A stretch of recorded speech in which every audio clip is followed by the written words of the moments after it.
Hello friends तुम्हारे क्या आसे मैं आशा रखो तुम्हारे भाले आछे। आज आमि एटा गुरुत्वपूर्ण भिडिओ লৈ আহিছো जोंटो आपनालोকৰ কাৰণে অতি গুৰুত্বপূৰ্ণ আৰু আপোনালোকৰ ভিডিওটো হৈছে AAI जोंटो আপোনালোকৰ ৰিক্ৰুটমেন্ট আহিছে 2024 ত আৰু এপ্লাই কেতিয়া হ'ব আপোনালোকৰ লাষ্ট ডেট কেতিয়া আছে আৰু হেতু ভ্যাকেন্সিৰ কাৰণে আপোনালোকৰ এক্সিকিউটিভ जोंटो মানে জুনিয়ৰ এক্সিকিউটিভৰ পোষ্ট আপোনাৰ মানে জুনিয়ৰ এক্সিকিউটিভৰ মানে কি বিভাগৰ মানে আপোনালোকৰ পোষ্টটো দিয়া হৈছে আৰু কিমানটা পোষ্ট আপোনালোকৰ এস কিমান লাগিব আপোনালোকৰ এমওবিসি ওবিসি এবিলাকত আপোনালোকৰ এস ৰিলেচন আছে নে নাই তো আপোনালোকৰ সম্পূৰ্ণ ভিডিও আপোনালোকক ভিডিওটো বুজাই দিম। তো আপোনালোকে ভিডিওটো হেকলৈকে চাই থাকিব। তো ভিডিওটো মই আৰম্ভ কৰিছো।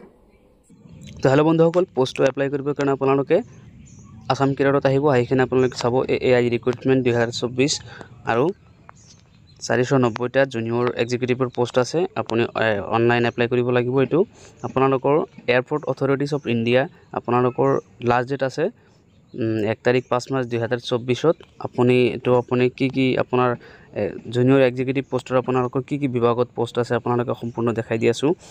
আপোনালোকৰ ইয়াত চাইছে আপোনালোকৰ 490টা পোষ্ট আছে এটো জুনিয়ৰ এক্সিকিউটিভৰ আৰু 1 নম্বৰ আছে একদি মানে আৰ্কিটেকচাৰ 3টা পোষ্ট, তাৰ পিছত সিভিল ইঞ্জিনিয়াৰ 90টা পোষ্ট, ইলেক্ট্ৰিক্যাল ইঞ্জিনিয়াৰ 106টা পোষ্ট, ইলেক্ট্ৰনিক্স আছে 278টা পোষ্ট আৰু ইনফৰমেশন যোনটো আছে এটো ইনফৰমেশন টেকনলজি এটো 13টা পোষ্ট। ঠিক আছে আৰু আপোনাৰ পে স্কেল হ'ব আপোনালোকৰ 40000 ৰ পৰা 1,40,000 লৈকে স্যালাৰি হ'ব। ঠিক আছে এতিয়া আপোনাক দেখাই দিছো এডুকেশন আপোনালোকৰ কেনেকৈ হ'ব। আপোনাৰ প্ৰতিটো বিভাগ আপোনালোকৰ কোৱালিফিকেশন লাগিব। যেনেকুৱা আৰ্কিটেকচাৰত আপোনালোকৰ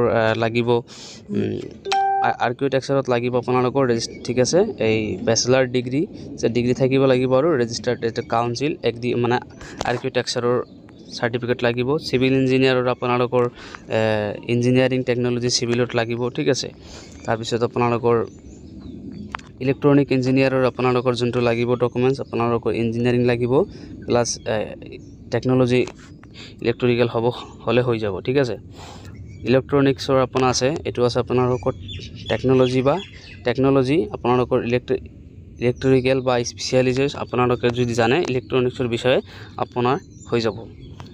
সাৰ্টিফিকেট লাগিব আপোনালোকৰ সম্পূৰ্ণ এটো মানে বুজি লব ভালকে, সাৰ্টিফিকেট নহলে নহব। আৰু আপোনালোকৰ ইনফৰমেশন টেকনলজি যোনটো আছে যেটো আপোনালোকৰ কম্পিউটাৰ ইঞ্জিনিয়াৰিং হলে হ'ব। আপোনালোকৰ কম্পিউটাৰ সাৰ্টিফিকেট হলে হ'ব যেনেকুৱা মাস্টাৰ MCA তো এইবিলাক ডকুমেন্টস আপোনালোকৰ লাগিব। ঠিক আছে তাৰ পিছত আপোনালোকৰ কোনে এপ্লাই কৰিব পাৰিব এটা আপোনালোকৰ কৈছে যে আপোনালোকৰ নেশনালিটি যে অনলি ইণ্ডিয়ান নেশনাল আপোনালোকে ইণ্ডিয়াৰ মানে ভিতৰত যোনবিলাক আছে সবে এপ্লাই কৰিব পাৰিব। আৰু এজ লিমিট আছে আপোনালোকৰ 27 বছৰ। আজি মানে 1 তাৰিখ 5 মাৰ্চ 2024 ত আপোনালোকৰ 27 বছৰ হ'ব লাগিব। ঠিক আছে মানে 1 তাৰিখ 5 মাৰ্চ 2024 ত যেতিয়া এপ্লাই হ'ব সেই দিনৰ পৰা মানে ইয়াৰ আগত আপোনালোকৰ 27 বছৰ হ'ব লাগিব। ঠিক আছে 27 বছৰৰ ভিতৰত থাকিব লাগিব। তাৰ পিছত আপোনালোকৰ এস ৰিলেচন আপোনালোকৰ OBC NCL আপোনালোকৰ 3 ইয়াৰ্স পাব আপুনি। তাৰ পিছত SC পাব 5 বছৰ, ST 5 বছৰ, PWD 3 বছৰ 10 বছৰ।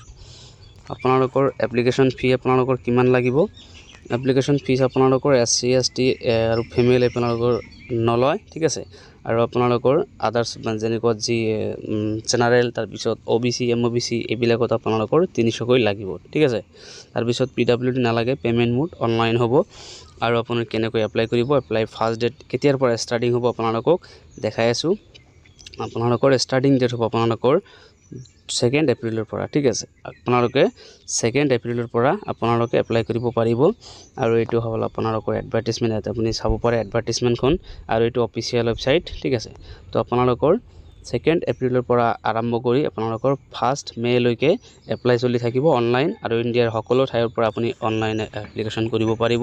ঠিক আছে তো আজি আমি এখিনি আপোনালোকক মানে দেখাব লগা আছিল। তো আজি কাৰণে এখিনি ভিডিওটো ভাল লাগিলে শেয়াৰ কৰিব বন্ধু বান্ধৱীৰ লগত শেয়াৰ কৰিব আৰু আপোনাৰ চেনেলটো নতুন হলে মোৰ চেনেলটো সাবস্ক্ৰাইব কৰি দিব আৰু বেল আইকন ক্লিক কৰি দিব যাতে মই ভিডিও আপলোড দিয়াৰ লগে লগে আপোনালোকে নটিফিকেশন পাই যায়। তো আজি কাৰণে এখিনি ধন্যবাদ।